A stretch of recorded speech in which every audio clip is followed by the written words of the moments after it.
Dah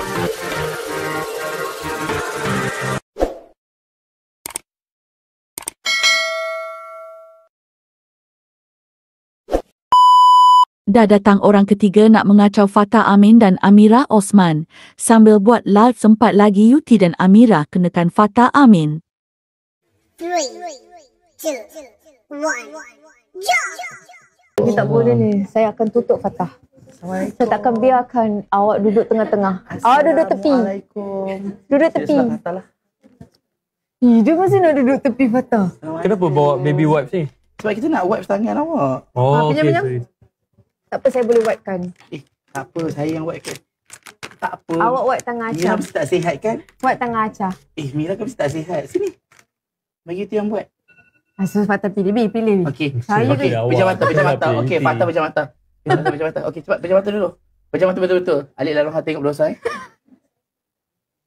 Okey, jangan buka jangan buka mata. Jangan buka. Buka potong gaji. Awak apa? Okey. Dia buka. Tak baik dia buka lah. Tak nampak lah, tengok depan lah. Okey, kita balik. Apa dia? Fatah pilih kiri ke pilih kanan?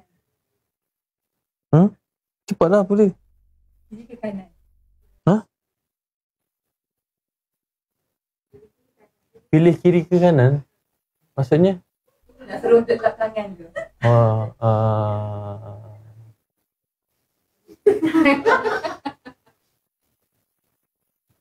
Kanan.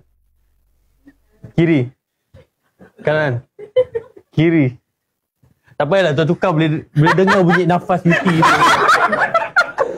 Kalau bunyi nafas kuat tu belah kiri. Okey. Sorry. Suami I mesti pilih. I nak pilih Yuti. Orang tengok ni.